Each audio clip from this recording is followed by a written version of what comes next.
옛날 어느 산골 마을에 첩첩산 중 깊은 골짜기 사이로 맑은 물이 흐르고 사계절 내내 바람이 머물다가는 평화로운 곳이 있었습니다.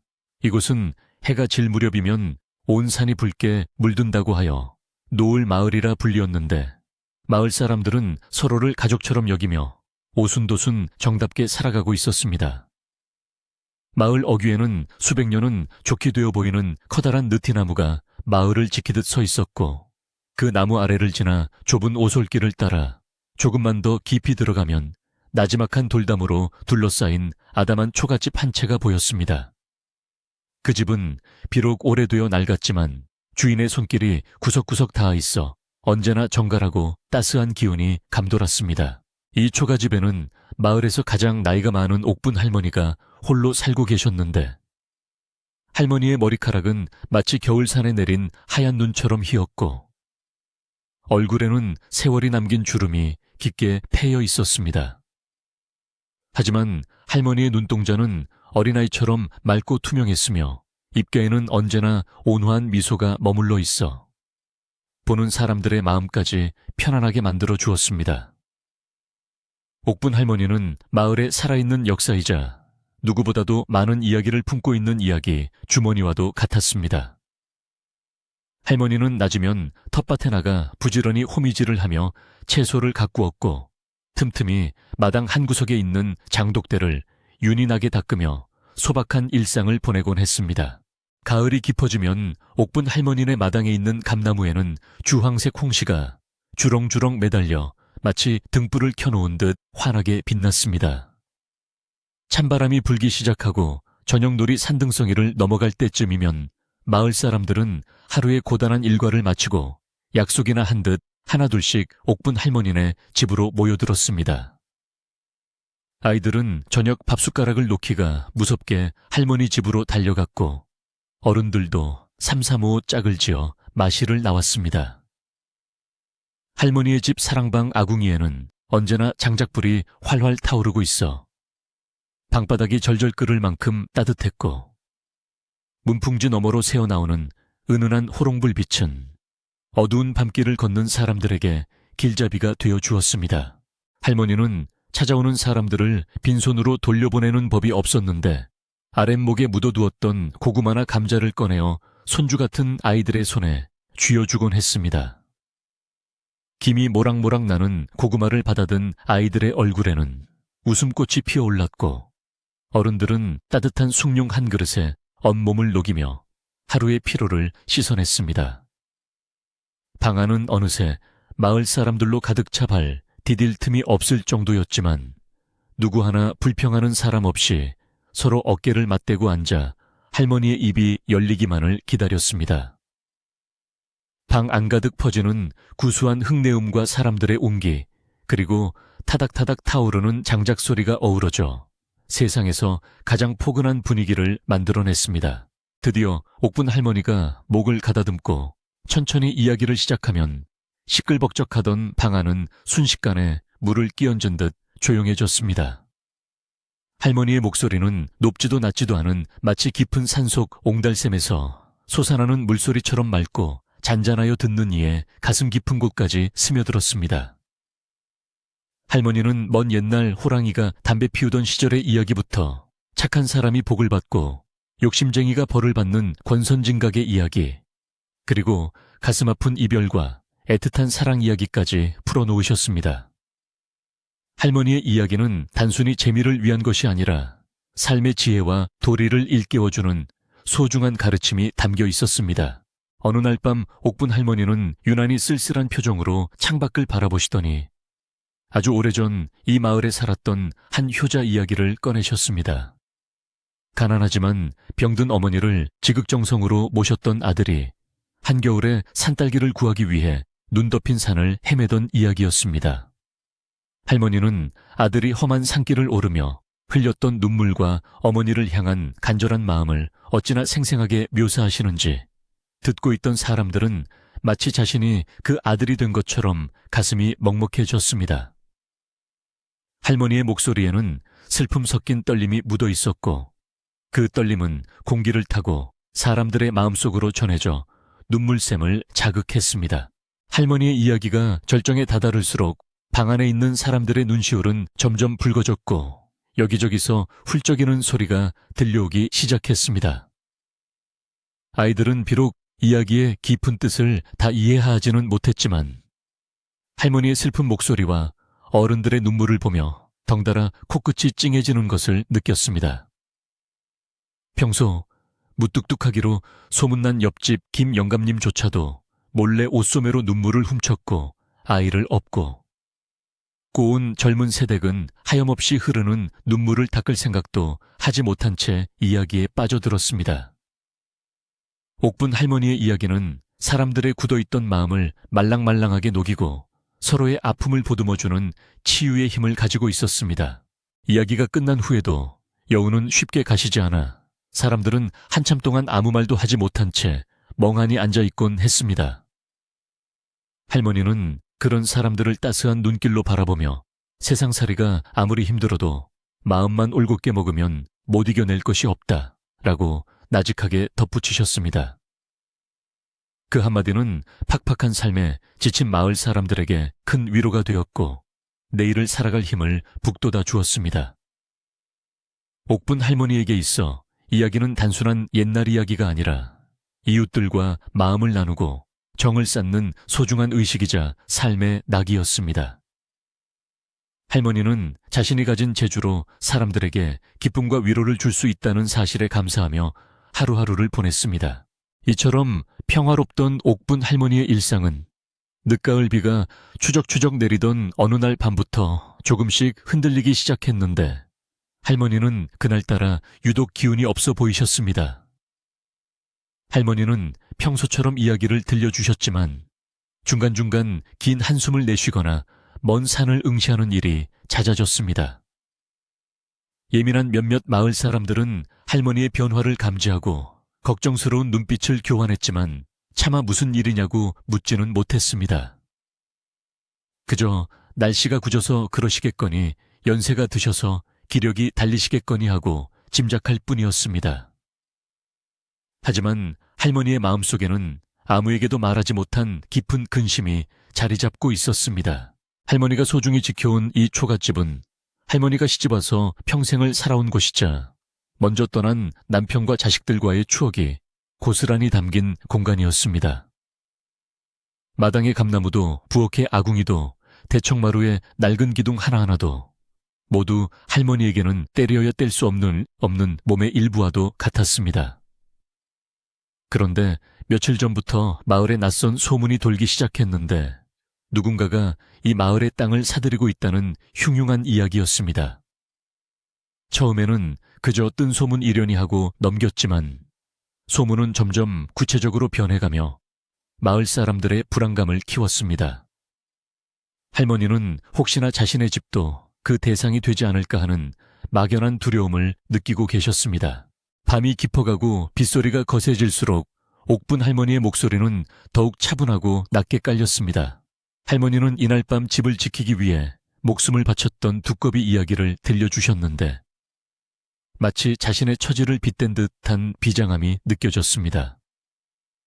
내 집은 내 영혼이 깃든 곳이야. 껍데기만 남은 집은 집이 아니지.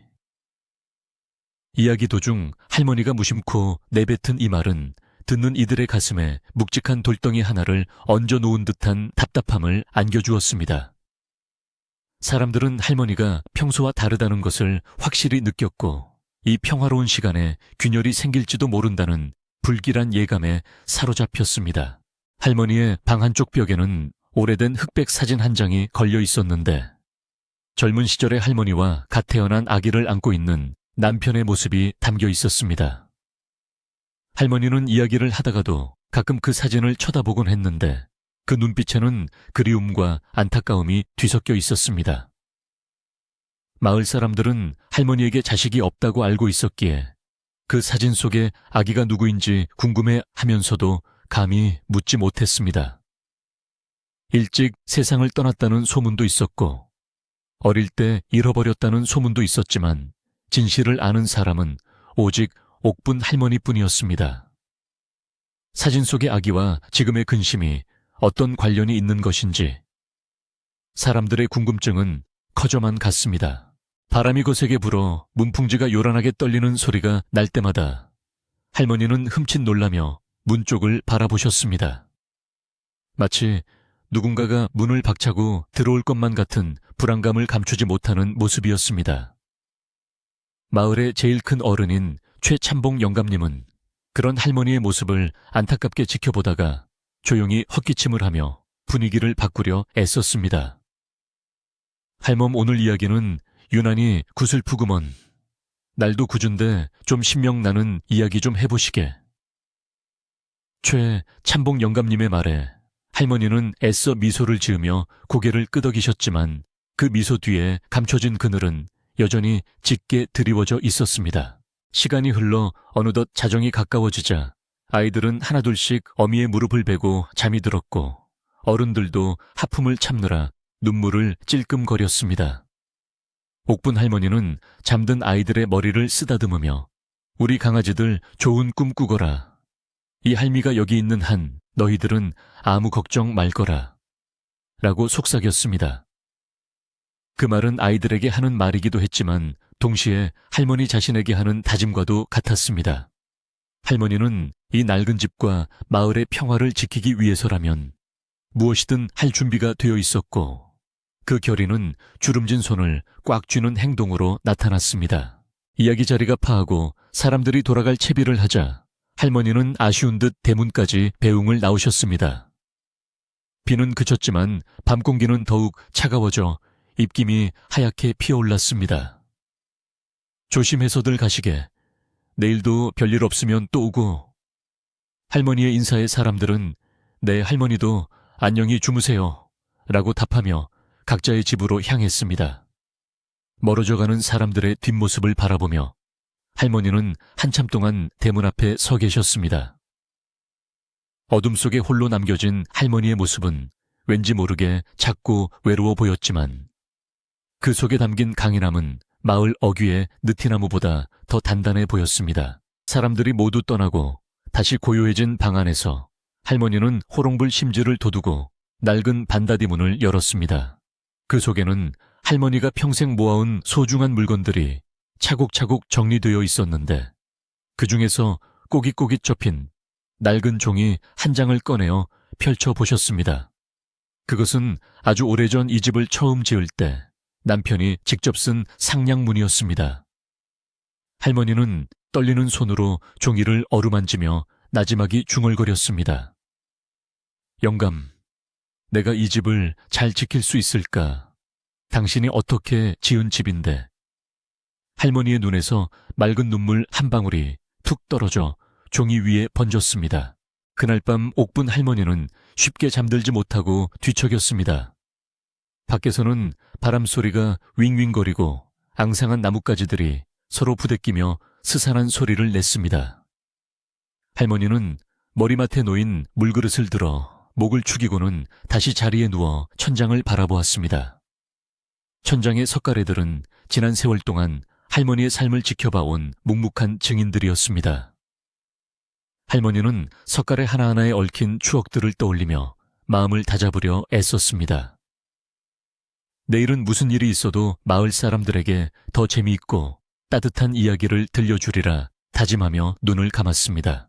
다음 날 아침 마을은 언제 그랬냐는 듯 맑게 개어 있었지만 옥분 할머니의 집 주변에는 묘한 긴장감이 감돌았습니다. 평소보다 일찍 일어난 할머니는 마당을 깨끗이 쓸고 대문을 활짝 열어젖혔습니다. 그리고는 텃밭으로 나가 겨울을 날 배추들을 살피며 마음을 가라앉혔습니다. 흙을 만지면 마음이 편안해지는 것은 예나 지금이나 변함이 없었습니다. 할머니는 흙냄새를 깊이 들이마시며 대지로부터 전해오는 생명력을 통해 흐트러진 마음을 바로잡고자 했습니다. 이 땅은 할머니에게 단순한 소유물이 아니라 생명의 근원이자 삶의 터전이었으니까요. 오후가 되자 마을 입구에 낯선 검은 승용차 한 대가 먼지를 일으키며 들어섰습니다. 시골 마을에서는 좀처럼 보기 힘든 고급 승용차의 등장에 밭에서 일하던 마을 사람들은 일손을 멈추고 호기심 어린 눈으로 쳐다보았습니다. 차는 마을 회관을 지나 좁은 길을 따라 옥분 할머니네 집 쪽으로 향했습니다. 할머니는 텃밭에서 허리를 펴고 멀리서 다가오는 차를 바라보셨는데 그 순간 가슴이 철렁 내려앉는 것을 느꼈습니다. 올 것이 왔다는 직감이 할머니의 온몸을 휘감았습니다. 차에서 내린 사람은 말끔한 양복을 입은 중년의 사내와 수행원처럼 보이는 건장한 남자 2명이었습니다. 중년의 사내는 선글라스를 끼고 있어 눈빛을 알 수 없었지만 입가에 띵거만한 미소는 보는 사람을 불쾌하게 만들었습니다.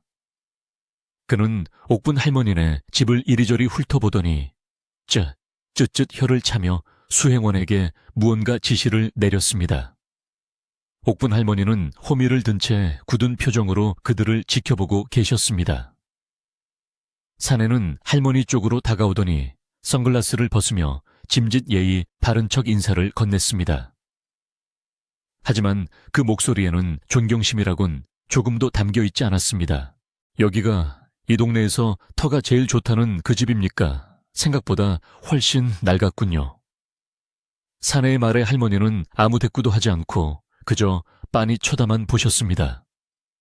할머니의 침묵의 사내는 헛웃음을 짓더니 품에서 명함 한 장을 꺼내 할머니 앞에 내밀었습니다. 서울에서 온 만석이라고 합니다. 이 땅 주인을 만나러 왔는데 할머니가 주인이신가요? 만석이라는 이름을 듣는 순간 할머니의 눈동자가 심하게 흔들렸습니다. 그것은 아주 오래전 할머니의 기억 속에 깊이 묻어두었던 이름과 같았기 때문입니다. 하지만 눈앞에 서 있는 이 비정한 사업가의 모습에서 옛날의 그 순박했던 아이의 모습은 찾아볼 수 없었습니다. 만석은 할머니의 반응을 살피며 거드름을 피웠습니다. 제가 이 일대에 큰 인삼 창고를 지을 계획입니다. 보아하니 할머니 혼자 사시는 것 같은데 이 낡은 집 대신 읍내에 좋은 아파트를 한 채 마련해 드리지요. 돈도 섭섭지 않게 드릴 테니 땅을 저에게 파십시오. 만석의 말은 제안이 아니라 통보에 가까웠습니다. 그는 돈이면 무엇이든 해결할 수 있다고 믿는 전형적인 속물이었고 옥분 할머니의 집이 가진 가치를 오로지 돈으로만 환산하려 들었습니다. 옥분 할머니는 떨리는 손으로 호미를 내려놓고 만석의 눈을 똑바로 응시하며 단호하게 말씀하셨습니다. 이 집은 파는 물건이 아니네. 돌아가게. 할머니의 목소리는 작지만 힘이 있었고 서리빨 같은 기세가 서려 있었습니다. 만석은 할머니의 완강한 태도에 살짝 당황한 듯 했지만 이내 비릿한 웃음을 흘리며 다시 선글라스를 꼈습니다. 어르신 고집 피우시면 곤란해집니다. 어차피 팔게 되실 텐데 좋게 말씀드릴 때 결정하시는 게 좋을 겁니다. 만석은 협박조의 말을 남기고 뒤돌아 차에 올라탔습니다. 차가 떠난 후에도 옥분 할머니는 한참 동안 그 자리에 망부석처럼 서 계셨습니다. 흙먼지가 가라앉고 마을은 다시 조용해졌지만 할머니의 마음속에는 거대한 폭풍우가 몰아치고 있었습니다. 평화롭던 노을 마을에 드리운 검은 그림자는 이제 막 시작되었을 뿐이었습니다. 옥분 할머니는 대문 기둥을 붙잡고 힘겹게 숨을 골랐습니다. 지켜야 할 것이 너무나도 소중했기에 할머니의 싸움은 결코 쉽지 않을 것이 분명했습니다. 마을에 들어온 검은 승용차가 뿌리고 간 흙먼지가 가라앉기도 전에 노을 마을 사람들 사이에는 흉흉한 소문이 삽시간에 퍼져 나갔습니다. 평화롭던 마을의 정적을 깬 그 차의 주인이 다름 아닌 마을 출신의 만석이라는 사실이 알려지자 마을 회관 앞 정자나무 아래는 온종일 사람들로 북적거렸습니다. 나이 지긋한 어르신들은 그 코 흘리며 동냥젓 얻어먹던 만석이가 맞느냐 며 믿을 수 없다는 표정을 지었고 젊은 사람들은 도대체 무슨 일로 서울에서 성공한 사업가가 이 시골 구석까지 찾아왔는지에 대해 각자의 추측을 내놓느라 여념이 없었습니다. 불안감은 마치 전염병처럼 번져나가 사람들의 얼굴에는 전에 없던 그늘이 드리워졌습니다. 만석이 마을을 떠난 것은 지금으로부터 30년도 더 된 일이었는데 당시 그는 고아나 다름없는 처지였습니다. 부모를 일찍 여의고 친척집을 전전하던 그는 어느 날 밤 도망치듯 마을을 떠났고 그 후로는 생사조차 알 길이 없었습니다. 그런 그가 번쩍이는 양복을 입고 기사가 딸린 고급차를 타고 나타났으니 마을 사람들에게는 그야말로 천지개벽할 일이나 다름없었습니다. 게다가 그가 마을에서 가장 명당으로 꼽히는 옥분 할머니네 집터를 노리고 있다는 소식은 순박한 마을 사람들에게 큰 충격과 공포를 안겨주기에 충분했습니다. 마을 회관 옆 공터에 천막을 치고 임시 사무실을 차린 만석은 본격적으로 마을 사람들을 포섭하기 시작했습니다. 그는 서울에서 가져온 귀한 술과 고기를 마을 사람들에게 아낌없이 돌리며 자신의 재력을 과시했는데 가난한 살림에 허덕이던 몇몇 사람들은 만석의 호의에 마음이 흔들리기도 했습니다. 만석은 사람들 앞에서 이제 우리 마을도 변해야 합니다. 언제까지 이렇게 뒤떨어지게 살 겁니까? 제가 여기에 큰 인삼 창고를 지으면 일자리도 생기고 마을이 부자가 될 겁니다. 라고 목소리를 높였습니다. 그의 말은 그럴듯하게 들렸지만 그 이면에는 자신의 이익을 위해서라면 마을의 전통과 추억 따위는 짓밟아도 좋다는 오만함이 깔려 있었습니다. 하지만 마을의 정신적 지주인 최 참봉 영감님을 비롯한 몇몇 어르신들은 만석의 행태를 못마땅하게 여기며 경계의 눈초리를 거두지 않았습니다. 최 참봉 영감님은 만석이 보낸 최고급 한우 세트를 그 자리에서 돌려보내며 사람의 도리는 돈으로 살 수 있는 것이 아니다 라고 호통을 쳤습니다. 영감님은 만석이 옥분 할머니의 집을 헐고 그 자리에 창고를 짓겠다는 계획이 단순히 사업을 위한 것이 아니라 자신의 과거를 지우고 마을 사람들에게 보란듯이 성공을 과시하려는 삐뚤어진 욕망에서 비롯된 것임을 꿰뚫어 보고 있었습니다. 옥분 할머니는 마을이 시끄러워진 뒤로 대문 밖 출입을 삼가고 집 안에만 머무르셨습니다. 마당에 감나무 잎이 하나둘 떨어져 앙상한 가지를 드러낼 때마다 할머니의 한숨도 깊어져만 갔습니다. 할머니는 낮이면 툇마루에 앉아 멍하니 하늘을 바라보거나 밤이면 돌아가신 영감님의 옷을 꺼내어 어루만지며 외로움을 달랬습니다. 만석이 다녀간 후로 할머니의 가슴 속에는 커다란 구멍이 뚫린 듯 찬바람이 숭숭 들어왔고 그 어떤 따뜻한 아랫목으로도 그 시림을 채울 수가 없었습니다. 그러던 어느 날 만석이 다시 옥분 할머니의 집을 찾아왔는데 이번에는 혼자가 아니었습니다. 양복 입은 사내들 몇 명과 측량 기사들까지 대동하고 나타난 만석은 마치 이미 땅 주인이 된 것처럼 거들먹거리며 마당을 휘젓고 다녔습니다. 측량 기사들은 할머니의 허락도 없이 마당 구석구석에 말뚝을 박고 줄자를 들이대며 치수를 재기 시작했습니다. 옥분 할머니가 방문을 열고 나와 이게 무슨 짓들이냐. 당장 내 집에서 나가라 고 소리쳤지만 그들은 들은 척도 하지 않고 자기들끼리 낄낄거리며 작업을 계속했습니다. 만석은 옥분 할머니에게 다가와 비아냥거리는 말투로 말했습니다. 할머니 고집 그만 부리시고 도장을 찍으시죠. 이 낡아빠진 집이 뭐가 그리 좋다고 끌어안고 계십니까? 쥐새끼나 나올 법한 이런 곳에서 청승 떨지 마시고 편하게 여생을 즐기시란 말입니다. 만석의 말 한마디 한마디는 비수가 되어 할머니의 가슴을 후벼 팠습니다. 할머니는 부들부들 떨리는 손으로 가슴을 움켜쥐며 이놈아 네가 사람이냐. 짐승도 제 집은 귀하게 여길 줄 아는데 하물며 사람이 어찌 조상의 어리 서린 곳을 함부로 대하느냐 라고 호통을 치셨습니다. 하지만 만석은 눈 하나 깜짝하지 않고 오히려 더 큰 소리로 대꾸했습니다. 조상 얼그런 게 밥 먹여줍니까? 세상은 변했어요. 돈이 없으면 조상도 못 모시는 세상이라고요. 할머니가 매일 밤 아이들에게 해주는 그 쓸데없는 옛날 이야기들이 이 마을을 먹여 살립니까? 다 부질없는 짓입니다. 만석은 옥분 할머니가 평생을 바쳐 지켜온 이야기의 가치마저 모독하며 자신의 천박한 자본 논리를 내세웠습니다. 그의 말에 할머니는 말문이 막혀 더 이상 아무 대꾸도 하지 못하고 그저 눈물만 흘리셨습니다. 이 소란을 듣고 달려온 마을 사람들이 웅성거리며 대문 밖으로 모여들었습니다. 사람들은 만석의 무례한 행동에 분노하면서도 그가 가진 힘과 돈 앞에 섣불리 나서지 못하고 주저했습니다. 그때 최참봉 영감님이 지팡이를 짚고 인파를 해치며 들어왔습니다. 영감님은 만석 앞을 가로막고 서서 서리빨 같은 눈빛으로 그를 노려보았습니다. 내 이놈 만석아, 네가 아무리 돈을 많이 벌었다 한들 사람의 근본을 잊어서는 안 되는 법이다.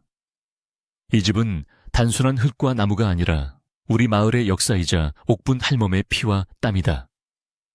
당장 물러가지 않으면 내 가만두지 않겠다. 최참봉. 영감님의 기세에 눌린 만석은 잠시 주춤했지만 이내 표정을 바꾸며 빈정거렸습니다. 영감님도 참 노망이 드셨나 봅니다. 법적으로 제가 정당한 대가를 지불하고 사겠다는데 무슨 상관입니까? 싫으면 법대로 하세요. 저는 시간도 많고 돈도 많습니다. 만석은 뻔뻔하게 대꾸하고는 부하들을 데리고 유유히 사라졌습니다. 남겨진 옥분 할머니와 마을 사람들은 참담한 심정으로 엉망이 된 마당을 바라볼 수밖에 없었습니다. 박힌 말뚝들은 마치 할머니의 심장에 박힌 모처럼 흉물스럽게 서 있었습니다.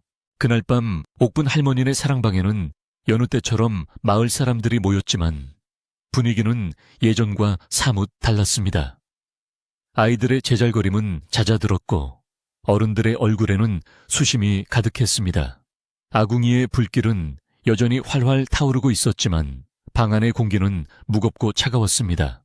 옥분 할머니는 아픈 몸을 이끌고 자리에 앉으셨지만 목소리는 힘이 없고 자주 끊겼습니다. 할머니는 억지로 미소를 지어 보이려 애쓰셨지만 그 모습이 더 애처로워 보여 사람들의 마음을 아프게 했습니다. 할머니는 이날 밤 욕심 많은 부자가 황금알을 낳는 거위의 배를 가른 이야기를 들려주셨습니다. 눈앞의 이익에 눈이 멀어 소중한 것을 잃어버리면 나중에는 천금을 주어도 되돌릴 수 없단다. 할머니의 이야기는 만석을 향한 경고이자 흔들리는 마을 사람들의 마음을 다잡기 위한 간곡한 호소였습니다. 사람들은 할머니의 이야기 속에서 지금 자신들이 처한 상황을 뼈저리게 느끼며 고개를 숙였습니다. 만석이 가져다준 술과 고기에 잠시나마 혹했던 자신들이 부끄러워지는 순간이었습니다. 하지만 만석의 횡포는 날이 갈수록 심해졌습니다. 그는 밤낮을 가리지 않고 사람을 시켜 옥분 할머니 집 주변을 서성거리게 했고 한밤중에 꽹과리를 치거나 고성을 질러 할머니가 잠을 이루지 못하게 괴롭혔습니다.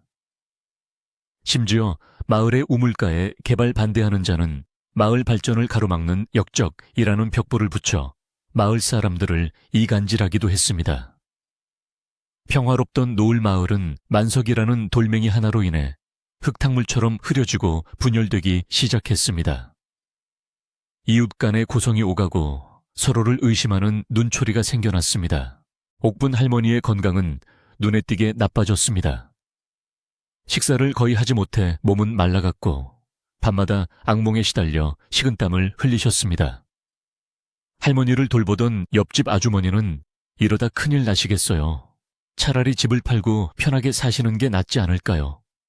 라며 조심스럽게 권유했지만 할머니는 고개를 세차게 저으셨습니다.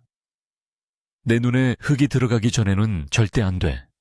이 집은 내가 죽어서도 지켜야 할 약속이야. 할머니가 말씀하시는 약속이 무엇인지는 아무도 몰랐지만 그 결의만큼은 누구도 꺾을 수 없었습니다. 가을비가 추적추적 내리는 어느 오후 옥분 할머니는 우산도 쓰지 않은 채 마당에 서서 비를 맞고 계셨습니다. 빗물인지 눈물인지 모를 물기가 할머니의 얼굴을 타고 흘러내렸습니다. 할머니는 젖은 손으로 대청마루 기둥을 쓰다듬으며 중얼거렸습니다. 미안하다, 미안하다. 내가 힘이 없어서 너희들을 지켜주지 못하는구나. 그 모습은 마치 자식을 떠나보내는 어미의 모습처럼 처연하고 슬펐습니다. 지나가던 마을 사람들이 그 모습을 보고 발길을 멈추었지만 차마 다가가지 못하고 멀리서 지켜볼 뿐이었습니다. 한편 만석은 읍내의 다방에 앉아 다리를 꼬고 앉아 부하로부터 보고를 받고 있었습니다. 할망구 기세가 한풀 꺾인 것 같습니다. 며칠만 더 조이면 제풀에 지쳐 떨어져 나갈 겁니다. 부하의 말에 만석은 만족스러운 듯 껄껄 웃으며 담배 연기를 길게 내뿜었습니다. 그래 늙은이가 버텨봤자지. 돈 앞에 장사 없는 법이야. 이번 공사만 잘 끝나면 자네들한테도 섭섭지 않게 챙겨줄 테니 끝까지 확실하게 처리해. 만석에게 옥분 할머니는 제거해야 할 장애물에 불과했고 마을의 추억은 개발을 위한 밑거름일 뿐이었습니다. 소문은 점점 더 흉흉해져 급기야. 만석이 용역 깡패들을 동원해 강제로 집을 철거할 것이라는 이야기까지 돌았습니다. 겁에 질린 아이들은 옥분 할머니네 집에 가기를 꺼려했고 부모들도 아이들을 말리기 시작했습니다. 저녁마다 북적이던 할머니네 사랑방은 이제 썰렁한 기운만 감돌게 되었고 할머니는 텅 빈 방 안에서 홀로 타닥타닥 타오르는 장작 소리를 들으며 긴 밤을 지새워야 했습니다. 이야기꾼의 방에 관객이 사라진다는 것은 할머니에게 사형 선고나 다름없었습니다. 어느 날 저녁 마을 청년회장이 옥분 할머니를 찾아왔습니다. 그는 평소 할머니를 친어머니처럼 따르던 성실한 청년이었지만 그의 표정은 어둡고 무거웠습니다. 할머니, 죄송합니다. 저도 막아보려고 했는데 만석이 형님이 마을 발전 기금을 내놓겠다고 하니 어른들 마음이 많이 돌아섰어요. 이제 더 이상 버티시기 힘들 것 같습니다. 청년의 말은 할머니에게 마지막 희망의 끝마저 놓아버리게 만들었습니다. 할머니는 힘없이 고개를 끄덕이며 그래 알았다. 내 잘못이 아니다. 다 내 탓이지. 라고 말씀하셨습니다. 청년이 돌아간 후 할머니는 부엌으로 들어가 정화수를 한 그릇 떠놓고 조왕신에게 기도를 올렸습니다. 부디 이 집을 지켜주세요. 제 목숨을 거두어 가셔도 좋으니 이 집만은, 이 추억만은 남겨주세요. 할머니의 간절한 기도는 밤새도록 이어졌지만 대답 없는 메아리처럼 공허하게 흩어졌습니다. 밖에서는 늑대 울음소리 같은 바람소리가 들려왔고 창호지 문은 위태롭게 흔들렸습니다. 다음 날 아침 마을 어귀에 커다란 굴삭기 한 대가 들어왔습니다. 굉음을 내며 움직이는 거대한 기계 괴물은 보는 것만으로도 위압감을 주기에 충분했습니다. 만석은 굴삭기 기사에게 옥분 할머니네 집 쪽을 가리키며 무언가 지시를 내렸습니다. 마을 사람들은 웅성거리며 그 광경을 지켜보았지만 누구 하나 나서서 막는 사람이 없었습니다. 두려움과 이기심이 사람들의 양심을 마비시켜 버린 것입니다. 굴삭기는 천천히 하지만 확실하게 옥분 할머니의 집을 향해 전진했습니다. 그때 옥분 할머니가 하얀 소복을 입고 대문 밖으로 나오셨습니다. 머리에는 정갈하게 비녀를 꽂고 얼굴에는 비장한 결의가 서려 있었습니다. 할머니는 굴삭기 앞을 가로막고 서서 두 팔을 벌리셨습니다. 내 집을 부수려거든 나를 먼저 밟고 지나가라. 할머니의 외침은 작았지만 그 울림은 컸습니다. 굴삭기 기사는 당황하여 급히 브레이크를 밟았고 기계는 끽하는 소리와 함께 멈춰 섰습니다. 만석은 얼굴을 찌푸리며 차에서 내려 소리쳤습니다. 할망구, 지금 뭐 하는 짓이야. 죽고 싶어 환장했어. 하지만 할머니는 꼼짝도 하지 않고 만석을 노려보셨습니다. 그 눈빛은 더 이상 힘없는 노인의 눈빛이 아니었습니다. 그것은 새끼를 지키려는 어미 호랑이의 눈빛이었고 고향을 지키려는 장수의 눈빛이었습니다. 마을 사람들은 숨을 죽이고 이 일촉즉발의 상황을 지켜보았습니다. 만석은 부하들에게 할머니를 끌어내라고 손짓했습니다. 건장한 사내들이 할머니에게 다가가는 순간 어디선가 그만둬란 하는 천둥 같은 고함 소리가 들려왔습니다. 최참봉 영감님이 마을 청년들을 이끌고 달려온 것이었습니다. 영감님은 사내들 앞을 막아서며 지팡이를 휘둘렀습니다.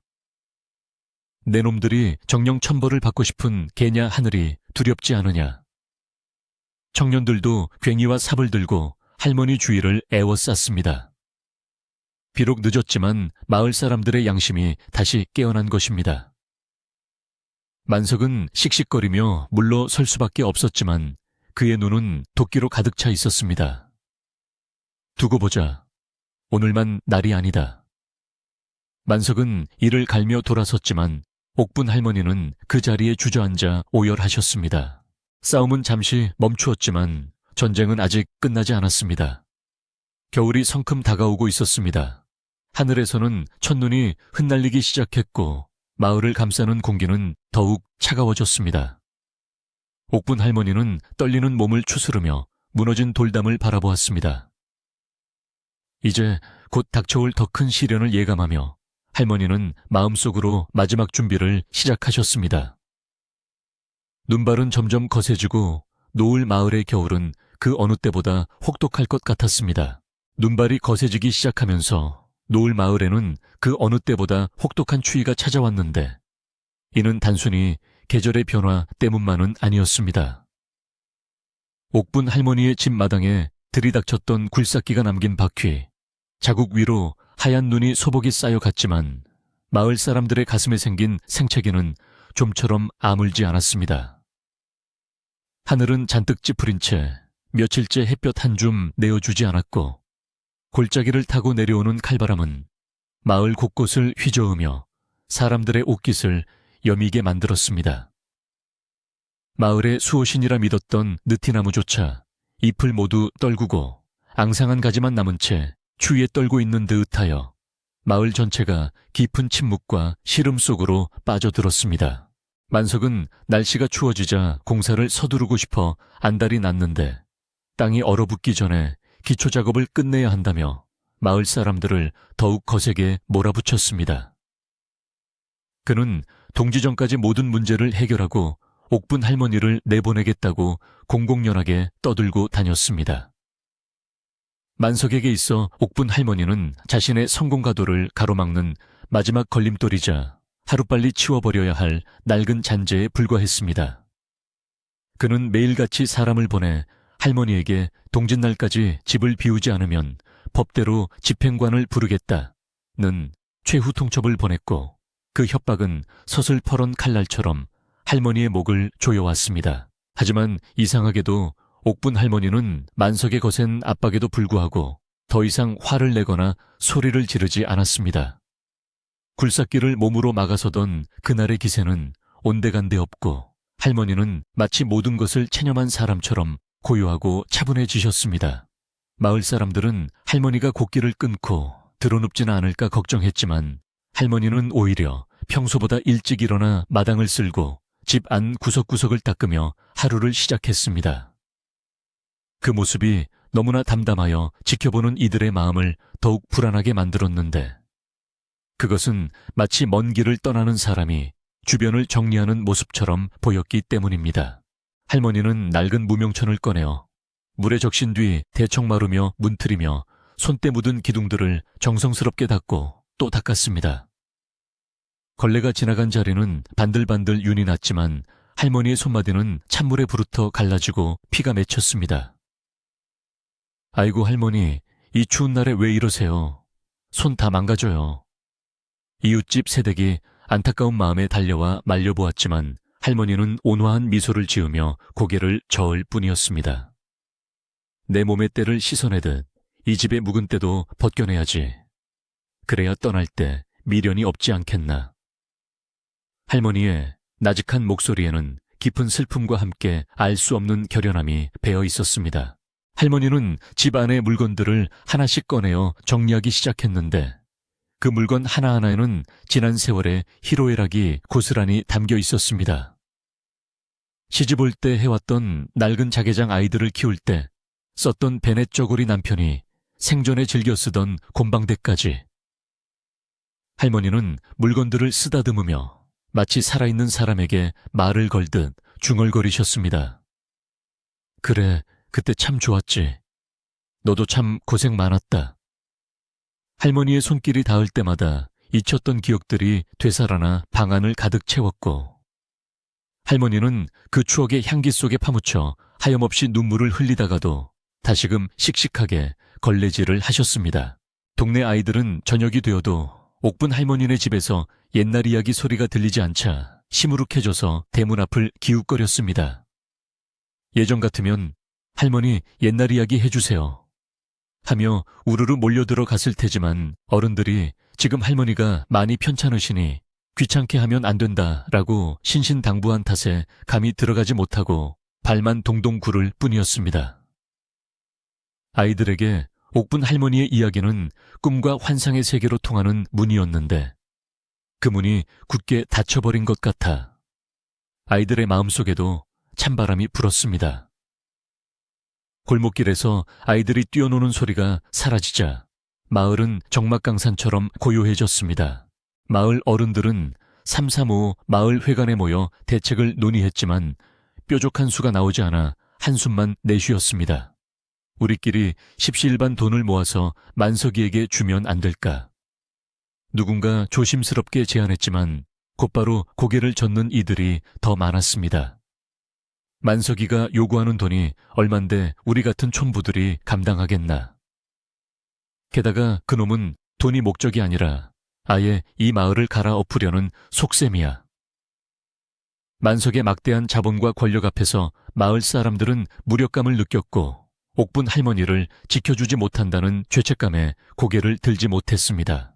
그러던 중 옥분 할머니가 헛간 깊숙한 곳에서 오래된 나무 상자 하나를 꺼내 오셨습니다. 먼지가 수북이 쌓인 상자를 열자 그 안에는 낡고 빛바랜 무명 저고리 한 벌과 닳고 다른 집신 한 켤레가 들어있었습니다.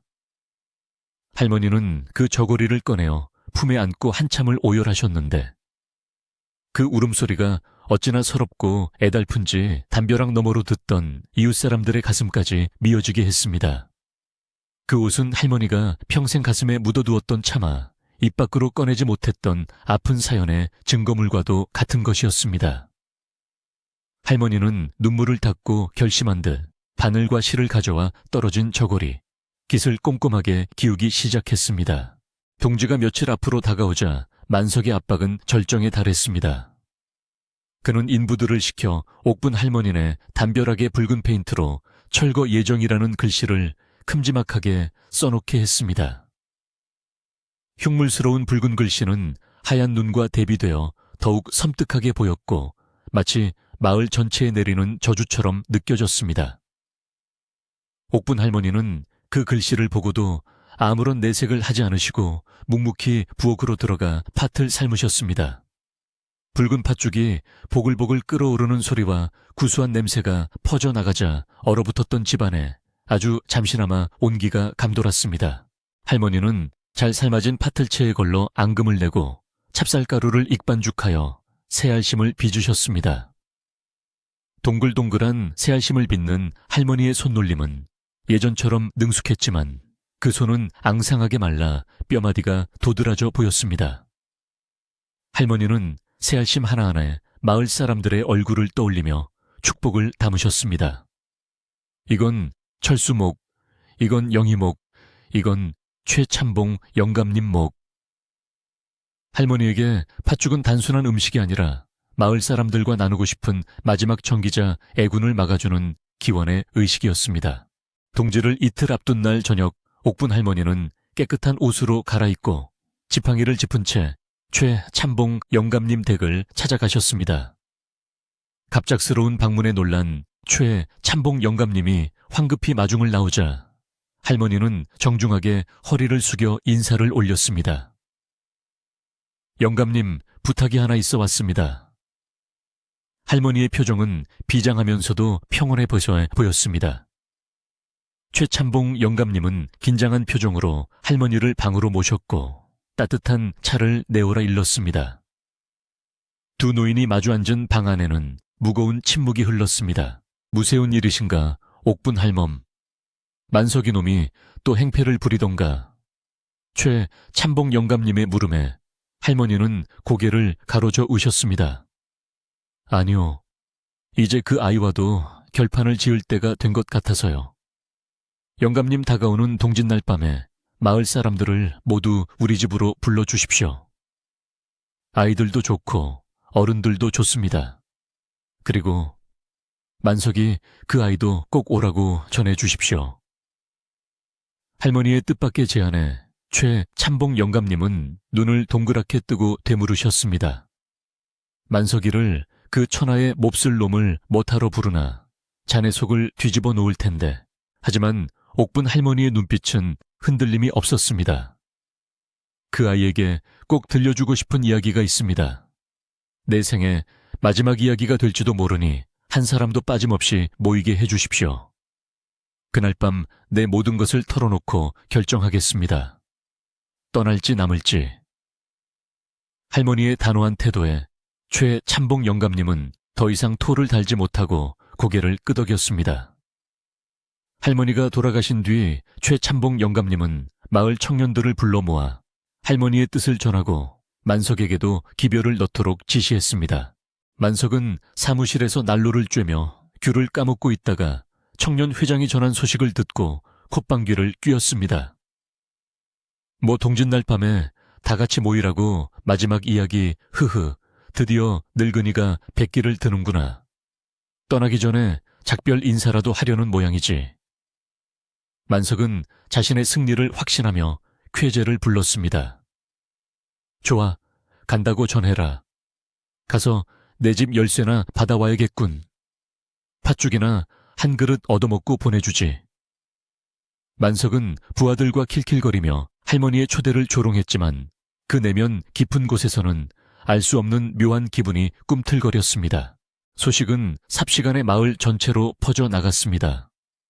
옥분 할머니가 마지막 이야기를 하신대. 만석이도 부르셨다는데 무슨 일이 날까 겁나네. 사람들은 불안해하면서도 한편으로는 할머니가 어떤 이야기를 하실지 궁금해했습니다.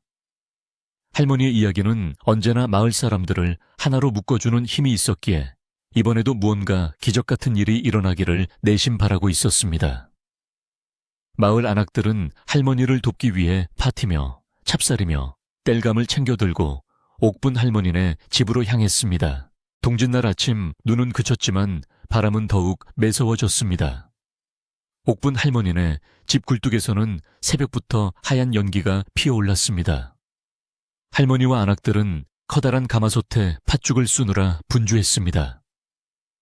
붉은 팥죽이 용암처럼 끓어오르며 구수한 냄새를 풍기자 얼어붙었던 집 안에도 조금씩 생기가 돌기 시작했습니다. 할머니는 땀을 흘리며 주걱으로 팥죽을 저으셨는데 그 모습이 마치 신성한 의식을 치르는 무녀처럼 엄숙해 보였습니다. 눌어붙지 않게 잘 저어야 해. 정성이 부족하면 맛이 안 나는 법이야. 해질 무렵이 되자 마을 사람들이 하나둘씩 옥분 할머니네 집으로 모여들었습니다. 평소보다 훨씬 많은 인원이 모여 마당에 멍석을 깔아야 할 정도였습니다. 사람들은 두꺼운 외투를 입고 목도리를 칭칭 감은 채 옹기종기 모여 앉았습니다. 추운 날씨였지만 함께 모여 있다는 사실만으로도 서로에게 온기가 되었습니다. 아이들은 할머니가 쑤어준 뜨끈한 팥죽을 호호 불며 맛있게 먹었고 어른들도 김이 모락모락 나는 팥죽 그릇을 손에 쥐고 온몸을 녹였습니다. 하지만 모두의 시선은 굳게 닫힌 사랑방 문을 향해 있었습니다. 이윽고 마을 어귀에 검은 승용차가 나타나고 만석이 거만한 표정으로 내렸습니다. 그는 털이 북실북실한 값비싼 코트를 걸치고 가죽 장갑을 낀 채 마당으로 들어섰습니다. 마을 사람들은 그를 보자마자 따가운 눈총을 보냈지만 만석은 아랑곳하지 않고 사람들 사이를 헤치고 맨 앞자리로 나아갔습니다. 비켜 비켜, 주인공이 오셨는데 길을 막으면 쓰나. 그는 마치 자신이 이 집의 주인이라도 된 양 거들먹거리며 자리를 잡고 앉았습니다. 그의 등장으로 마당의 분위기는 순식간에 살얼음판처럼 차가워졌습니다. 그때 사랑방 문이 스르르 열리고 옥분 할머니가 모습을 드러내셨습니다. 할머니는 하얀 무명옷을 정갈하게 차려입고 머리에는 쪽을 찐 단아한 모습이었습니다. 평소의 구부정한 모습은 사라지고 꼿꼿한 허리와 맑은 눈빛에서 뿜어져 나오는 기품이 주변을 압도했습니다. 할머니의 손에는 며칠 전 헛간에서 꺼내 기웠던 낡은 저고리가 들려 있었습니다. 할머니가 마루 끝에 앉자 웅성거리던 사람들은 일제히 입을 다물고 숨을 죽였습니다. 만석조차 할머니의 서늘한 기세에 눌려 헛기침을 하며 자세를 고쳐 앉았습니다. 옥분 할머니는 마당에 모인 사람들을 천천히 둘러보셨습니다. 익숙한 이웃들의 얼굴, 겁에 질린 아이들의 눈망울, 그리고 맨 앞줄에 앉아 삐딱하게 자신을 쳐다보는 만석의 얼굴까지. 할머니의 시선이 만석에게 머물렀을 때 할머니의 눈동자가 잠시 흔들렸지만 이내 평정심을 되찾으셨습니다. 할머니는 깊은 숨을 들이마시고 평소보다 더 낮고 울림 있는 목소리로 입을 떼셨습니다. 오늘 밤은 춥고 긴 밤이 될 게야. 다들 팥죽 한 그릇씩 먹고 속을 덮였으면 이제 내 이야기를 들어보겠나. 바람소리마저 잦아든 고요한 밤, 오직 장작불 타는 소리와 할머니의 목소리만이 공간을 채웠습니다. 옛날 아주 추운 겨울날이었지. 눈보라가 휘몰아치던 밤 갓난 핏덩이를 안고 이 마을로 들어온 젊은 아낙이 있었어. 할머니의 이야기가 시작되자 사람들은 귀를 쫑긋 세웠습니다. 그것은 호랑이 이야기도 도깨비 이야기도 아니었습니다. 아주 현실적이고 슬픈 누군가의 진짜 이야기라는 것을 직감할 수 있었습니다. 만석은 지루하다는 듯 하품을 하려다 멈칫했습니다. 어딘가 낯익은 이야기의 도입부가 그의 기억 깊은 곳을 건드렸기 때문입니다. 할머니는 무릎 위에 놓인 낡은 저고리를 손으로 쓸어내리며 이야기를 이어가셨습니다.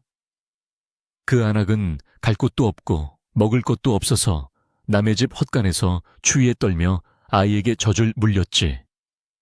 아이가 얼어 죽을까봐 자신의 옷을 벗어 감싸주고 자신은 헛겹옷 하나로 살을 내는 추위를 견뎌야 했어. 할머니의 목소리가 가늘게 떨리기 시작했고 듣는 사람들의 가슴에도 묵직한 돌덩이가 내려앉는 듯 했습니다. 그것은 단순한 옛날 이야기가 아니라 한 맺힌 여인의 절규이자 고백이었습니다. 만석의 표정이 서서히 굳어지기 시작했습니다. 그는 애써 태연한 척하려 했지만 쥐고 있던 장갑을 구깃구깃 비틀고 있었습니다.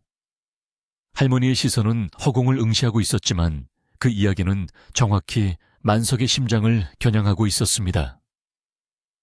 동짓달 긴 밤 옥분 할머니의 입에서 흘러나오는 이야기는 눈 덮인 마당을 넘어 사람들의 마음속으로 파고들었고 그 속에 숨겨진 진실이 서서히 고개를 들기 시작했습니다. 이것은 노을 마을의 운명을 바꿀, 그리고 한 남자의 인생을 송두리째 뒤흔들 마지막 이야기의 서막이었습니다.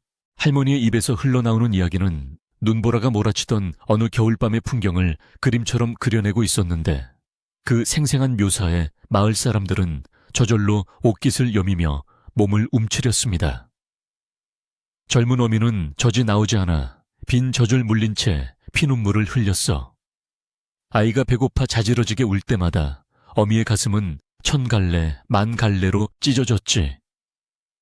할머니의 목소리는 물기를 머금고 흔들렸지만 그 속에 담긴 감정은 날카로운 송곳처럼 만석의 가슴을 찔렀습니다.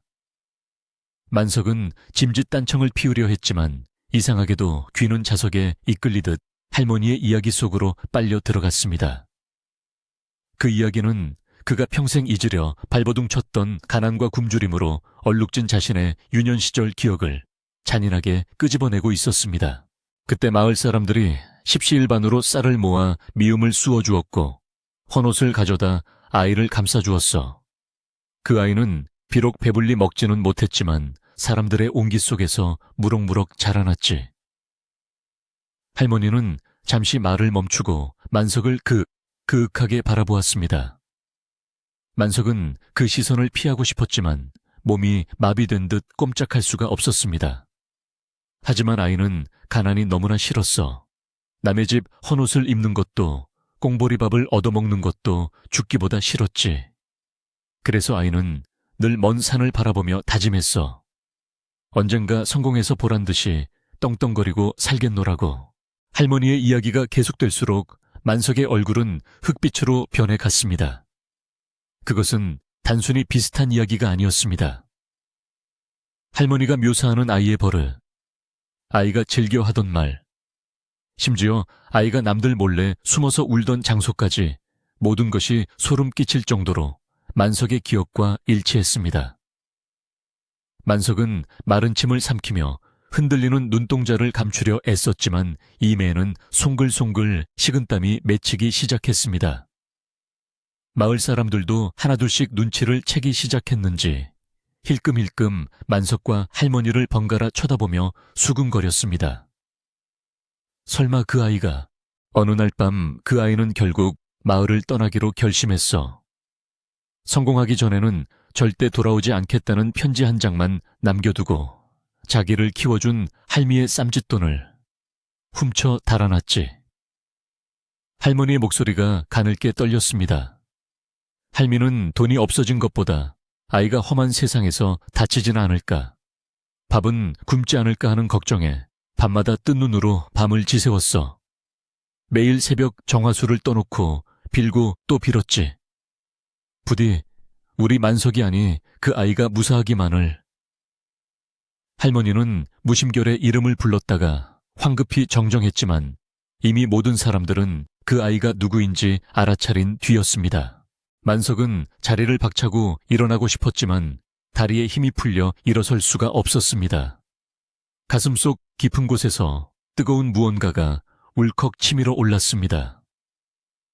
30년 전 도망치듯 마을을 떠나던 그날 밤의 차가운 공기와 두려움, 그리고 죄책감이 파도처럼 밀려와 그를 덮쳤습니다.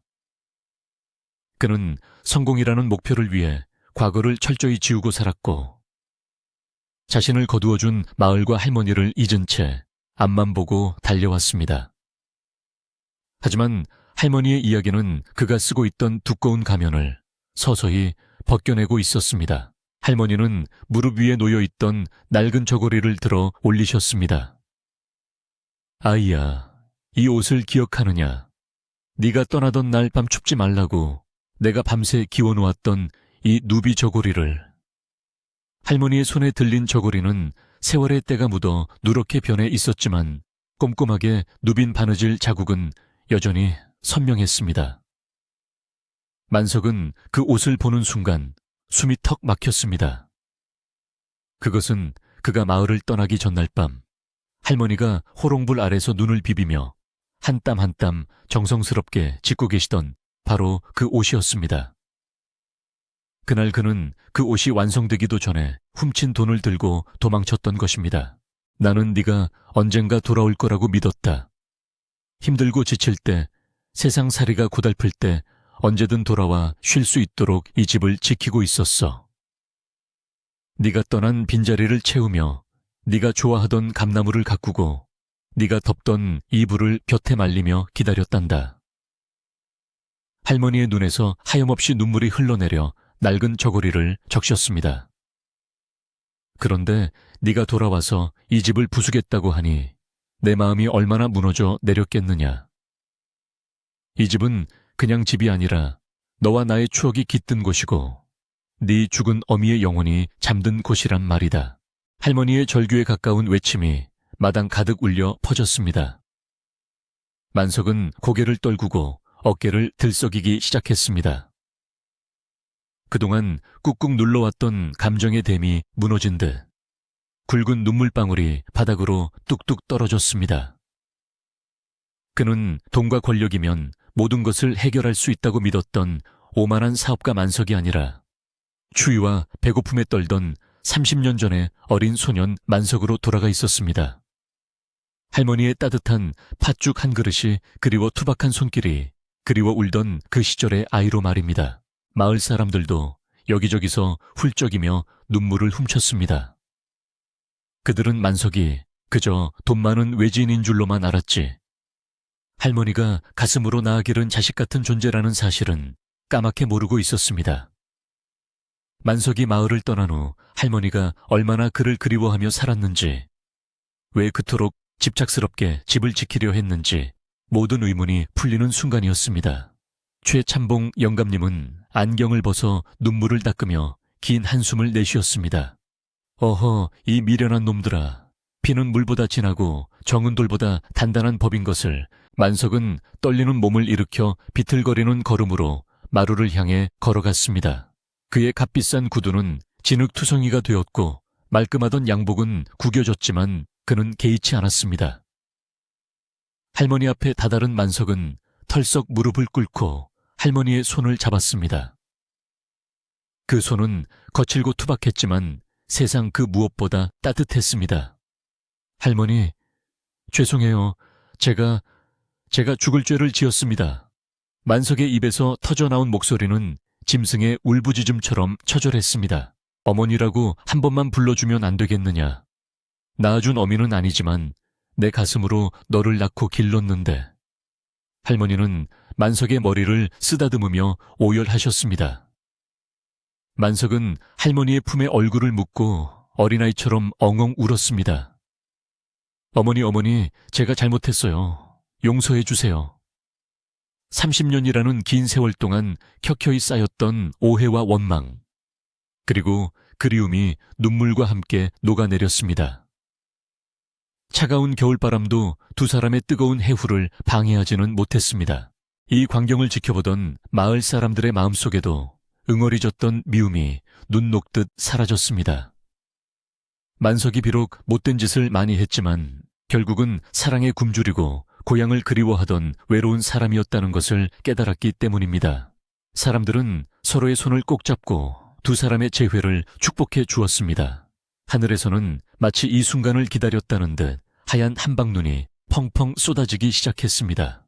눈송이는 만석의 어깨 위에도 할머니의 은발 위에도 공평하게 내려앉아 세상을 포근하게 감싸 안았습니다. 한참을 울던 만석은 할머니의 품에서 일어나 젖은 눈으로 마을 사람들을 돌아보았습니다. 그의 눈빛은 더 이상 도끼에 찬 사업가의 눈빛이 아니었습니다. 그는 떨리는 목소리로 사람들에게 고개 숙여 사죄했습니다. 어르신들, 그리고 형님 아우님들, 제가 잠시 돈에 눈이 멀어 미쳐 있었습니다. 고향의 소중함을 잊고 저를 키워준 은혜를 원수로 갚으려 했습니다. 부디 저를 용서해 주십시오. 만석의 진심 어린 사과에 마을 사람들의 굳어있던 표정도 서서히 풀렸습니다. 최참봉 영감님이 앞으로 나와 만석의 어깨를 두드려 주었습니다. 자네가 이제야 제정신이 돌아왔구먼. 사람은 누구나 실수를 하는 법이야. 중요한 건 잘못을 깨닫고 되돌리는 것이지. 돌아온 탕가를 내치는 부모는 없다네. 영감님의 따뜻한 말 한마디에 만석은 다시 한번 고개를 숙이며 감사의 눈물을 흘렸습니다. 마을 청년들도 향이, 형님, 이제라도 오셨으니 됐습니다. 우리 같이 잘 지내봅시다. 라며 만석에게 손을 내밀었습니다. 만석은 즉시 수행원에게 전화를 걸어 모든 공사를 중단하고 철수할 것을 지시했습니다. 여보세요, 김 과장. 당장 장비 다 빼고 철수해. 여기 인삼 창고는 안 짓는다. 아니, 영원히 안 지어. 이 땅은 건드리지 마라. 만석의 단호한 목소리가 전화기를 통해 흘러나갔습니다. 그리고는 붉은 페인트로 철거 예정이라고 쓰인 담벼락으로 달려가 자신의 값비싼 코트를 벗어 그 글씨를 벅벅 문질러 지우려 했습니다. 이런 흉측한 걸 써놓다니 제가 미쳤어. 그 모습을 본 옥분 할머니가 다가와 만석을 말리셨습니다. 놔두거라 만석아. 날 풀리면 다시 칠하면 된다. 옷 버린다. 하지만 만석은 고개를 저으르며 멈추지 않았습니다. 아니에요, 어머니. 제 손으로 지워야 해요. 제 마음의 때를 벗기는 심정으로 지우게 해주세요. 만석은 손톱에 피가 맺힐 정도로 담벼락을 문질렀고 청년들이 달려들어 그를 도왔습니다. 붉은 글씨는 조금씩 희미해져 갔고 그 자리에는 다시 평화로운 흑담의 색깔이 드러났습니다. 어느덧 밤이 깊어 자정이 넘었지만 누구 하나 집으로 돌아가려 하지 않았습니다. 옥분 할머니는 부엌으로 들어가 다시 가마솥 뚜껑을 열었습니다. 자, 다들 속이 허할 텐데 팥죽 한 그릇씩 더 하게. 식기 전에 어서 먹어. 할머니가 퍼주는 팥죽은 아까보다 훨씬 더 달고 구수했습니다. 만석도 쭈그리고 앉아 할머니가 건네준 팥죽 그릇을 받아 들었습니다. 뜨거운 팥죽을 한 숟가락 입에 넣자 30년 전 그 겨울밤에 맛보았던 바로 그 맛이 입안 가득 퍼졌습니다. 그것은 잊고 지냈던 어머니의 맛이자 고향의 맛이었습니다. 만석은 팥죽 그릇을 비우며 생각했습니다. 자신이 서울에서 먹었던 그 어떤 산의 진미도 이 투박한 팥죽 한 그릇에 비할 바가 못 된다고 말입니다. 그는 그릇 바닥까지 싹싹 긁어먹고는 어머니 정말 맛있어요. 세상에서 제일 맛있어요. 라고 말하며 활짝 웃었습니다. 그 웃음은 30년 전 꼬질꼬질한 얼굴로 밥을 더 달라며 보채던 어린 만석의 웃음과 똑같았습니다. 옥분 할머니는 그런 아들의 모습을 흐뭇하게 바라보며 그래, 많이 먹고 힘내거라. 내 새끼, 라며 빈 그릇에 팥죽을 더 채워주셨습니다. 마당 한가운데 피워놓은 모닥불은 타닥타닥 소리를 내며 더욱 밝게 타올랐습니다. 사람들은 모닥불 주위에 둘러앉아 그동안 못다 한 이야기꽃을 피웠습니다. 만석은 서울에서의 고생담을 털어놓았고 마을 사람들은 그가 없는 동안 마을에 있었던 대소사를 들려주었습니다. 서먹했던 분위기는 온데간데 없이 사라지고 웃음소리가 밤하늘로 퍼져나갔습니다. 옥분 할머니의 집은 다시 예전처럼 아니 예전보다 더 따뜻하고 활기찬 사랑방으로 변모해 있었습니다. 만석은 주머니에서 명함을 꺼내 모닥불 속에 던져 넣었습니다. 대표이사 김만석이라고 적힌 명함이 불길 속에서 사그라들었습니다. 그는 이제 개발업자 김만석이 아니라 노을 마을의 아들, 옥분 할머니의 아들 만석으로 돌아온 것입니다. 그는 불타는 명함을 바라보며 마음속으로 다짐했습니다. 다시는 돈 때문에 소중한 것을 잃지 않겠다고 남은 생은 이 마을과 할머니를 지키며 살겠노라고 말입니다. 불꽃이 하늘 높이 치솟으며 그의 맹세를 증명이라도 하듯 반짝였습니다. 밤하늘에는 눈구름이 걷히고 총총한 별들이 쏟아질 듯 빛나고 있었습니다. 차갑던 바람도 이제는 시원하게 느껴질 만큼 사람들의 마음은 훈훈해졌습니다. 옥분 할머니는 대청마루에 앉아 평화로운 마을의 풍경을 바라보셨습니다. 할머니의 입에는 그 어느 때보다 편안하고 행복한 미소가 걸려 있었습니다. 며칠 동안 할머니를 괴롭히던 악몽은 사라지고 이제는 달콤한 꿈만이 할머니를 기다리고 있을 것 같았습니다. 집도 사람도 그리고 사랑도 모두 제자리를 찾은 밤이었습니다. 매서운 추위가 영원할 것만 같았던 노을 마을에도 어김없이 봄은 찾아왔습니다. 옥분 할머니네 마당에 쌓여있던 눈이 녹아내린 자리에는 파릇파릇한 새싹이 돋아나고 얼어붙었던 계곡물은 졸졸졸 경쾌한 소리를 내며 흐르기 시작했습니다. 마을을 감싸고 있던 차가운 공기는 어느새 따스한 봄바람으로 바뀌어 겨우내 움츠러들었던 사람들의 어깨를 부드럽게 어루만져 주었습니다. 흉물스럽게 박혀있던 측량 말뚝들은 모두 뽑혀나갔고 담벼락에 붉게 칠해졌던 글씨도 만석과 마을 청년들의 손에 의해 깨끗이 지워져 흑담 본연의 황토색을 되찾았습니다. 마을은 마치 긴 잠에서 깨어난 듯 활기를 되찾았고 옥분 할머니의 집에도 다시금 평화로운 기운이 감돌았습니다. 만석은 그날의 눈물겨운 화해 이후 서울로 돌아가지 않고 당분간 마을에 머물기로 결심했습니다. 그는 양복 대신 헐렁한 일바지를 입고 머리에는 수건을 두른 채 옥분 할머니 집수리에 팔을 걷어붙였습니다. 어머니, 제가 이 집을 세상에서 제일 튼튼하고 따뜻한 집으로 만들어 드릴게요. 다시는 바람 한 점 들어오지 않게 할 겁니다. 만석은 읍내에서 최고급 자재들을 사들여 왔지만 예전처럼 거만한 태도는 온데간데 없었습니다. 그는 일꾼들에게 깍듯이 대하며 직접 톱질을 하고 못질을 했고 이마에 맺힌 땀방울을 닦아내며 환하게 웃어 보였습니다. 옥분 할머니는 마루에 앉아 바쁘게 움직이는 아들의 모습을 흐뭇하게 바라보셨습니다. 아이고, 얌전한 손에 물집 잡히겠다. 쉬엄쉬엄 하거라. 할머니의 걱정 어린 잔소리에 만석은 알통을 만들어 보이며 너스레를 떨었습니다. 어머니, 저 아직 힘 좋습니다. 이 정도는 아무것도 아니에요. 모자 무지의 정겨운 대화 소리가 담장을 넘어 골목길까지 퍼져나가자 지나가던 마을 사람들도 발걸음을 멈추고 미소를 지었습니다.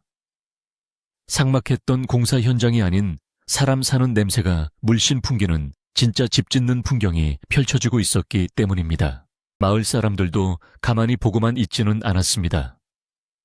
최 참봉 영감님의 호령 아래 마을 장정들이 하나둘씩 모여들어 만석의 일손을 거들었습니다. 이복의 만석이 기둥은 이렇게 세워야 튼튼한 법이야.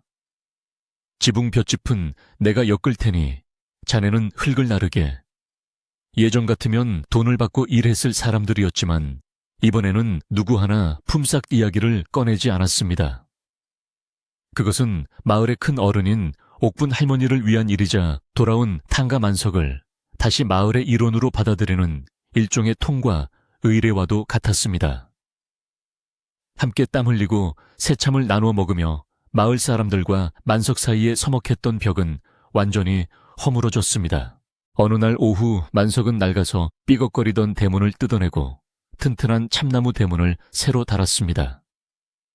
그리고는 직접 붓을 들어 문패에 김옥분이라는 이름 석자를 정성스럽게 써넣었습니다.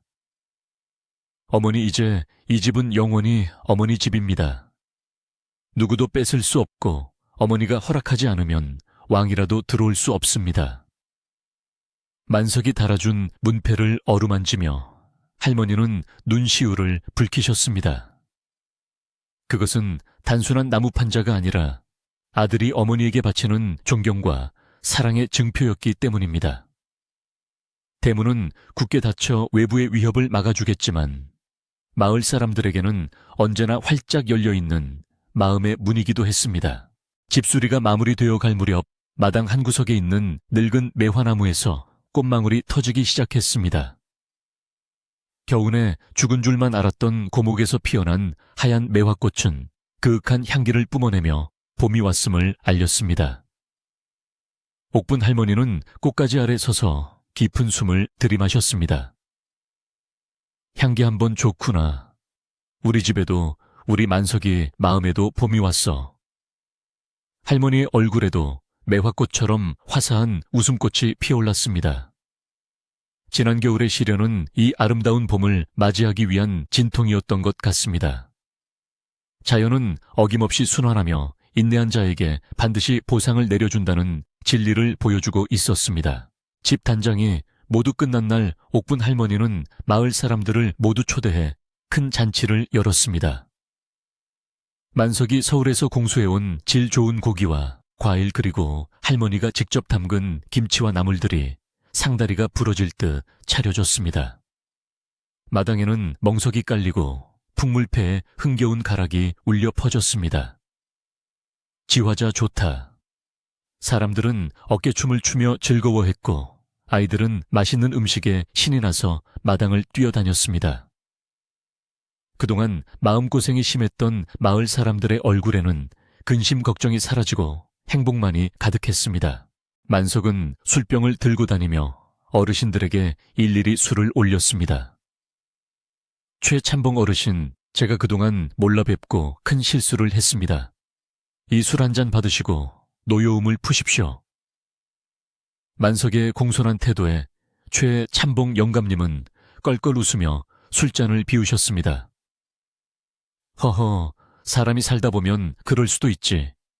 비 온 뒤에 땅이 더 굳어진다고 하지 않던가. 자네 덕분에 우리 마을이 더 똘똘 뭉치게 되었으니 오히려 고맙네. 영감님의 덕담에 만석은 고개를 숙여 감사를 표했습니다. 이제 그는 거만한 사업가가 아니라 마을의 든든한 일꾼이자 효자 만석으로 다시 태어난 것입니다. 잔치가 무르익어 가자 사람들은 자연스럽게 옥분 할머니에게 이야기를 청했습니다. 할머니 집도 새로 단장했는데 기념으로 이야기 하나 해주셔야죠. 맞아요. 할머니 이야기가 없으니 밥을 먹어도 소화가 안 되는 것 같아요. 사람들의 성화에 못 이기는 척 할머니는 대청마루 중앙에 자리를 잡고 앉으셨습니다. 만석도 할머니 곁에 다소곳이 앉아 귀를 기울였습니다. 어릴 적 할머니 무릎을 베고 듣던 그 시절로 돌아간 듯 그의 눈빛은 초롱초롱하게 빛났습니다. 할머니는 헛기침을 한 번 하시고는 온화한 미소를 지으며 입을 열었습니다.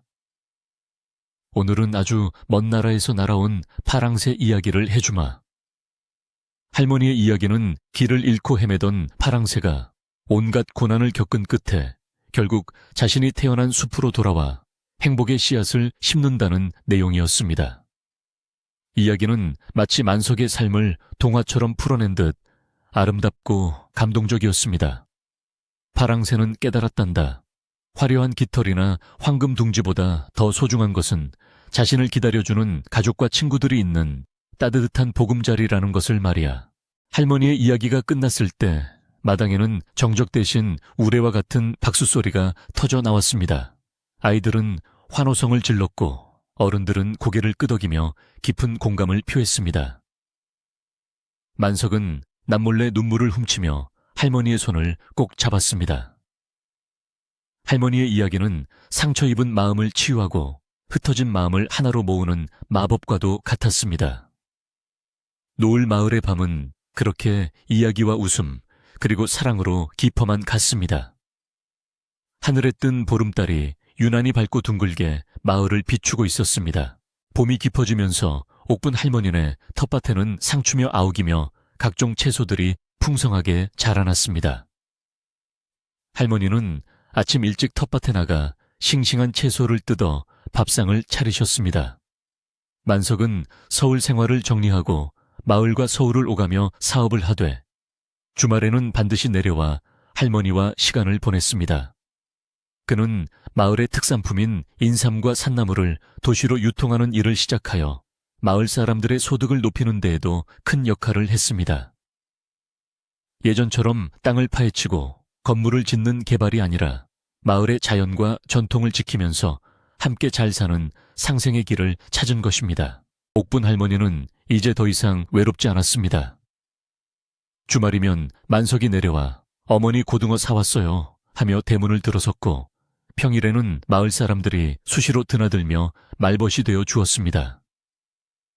할머니의 얼굴에 깊게 패였던 주름 사이사이에 행복이 차올라 예전보다 훨씬 젊고 고운 모습으로 변하셨습니다. 할머니는 가끔 마당의 평상에 앉아 먼 산을 바라보며 혼잣말을 하곤 했습니다. 영감 보고 있수, 우리 만석이가 저렇게 의젓한 사람이 되었구려. 이제 나 죽어도 여한이 없네.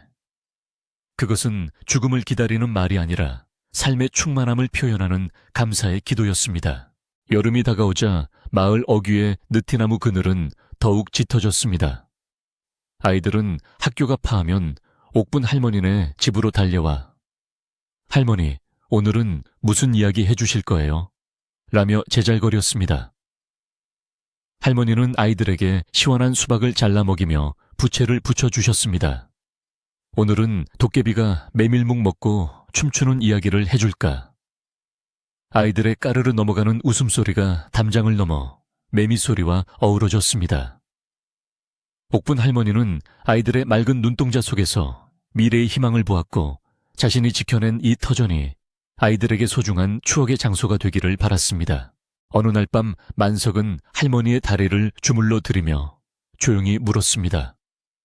어머니, 그때 저 미워하지 않으셨어요. 돈 들고 도망갔을 때요. 할머니는 만석의 머리를 쓰다듬으며 부드럽게 말씀하셨습니다. 내 배 아파 낳은 자식이 미울 리가 있나. 그저 배고파서 그랬겠지. 오죽 힘들었으면 그랬겠나 싶어 가슴이 아팠을 뿐이지. 자식 이기는 부모 없고 자식 미워하는 부모 없는 법이다. 할머니의 넓고 깊은 사랑 앞에 만석은 다시 한번 고개를 숙였습니다.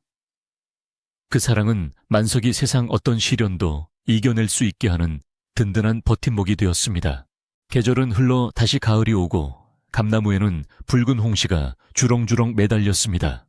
1년 전 불안과 공포에 떨며 맞이했던 가을과는 전혀 다른 풍경이었습니다. 마을은 평화롭고 풍요로웠으며 사람들의 인심은 넉넉해졌습니다. 옥분 할머니는 잘 익은 홍시 하나를 따서 만석의 손에 쥐어주셨습니다. 자, 먹어봐라.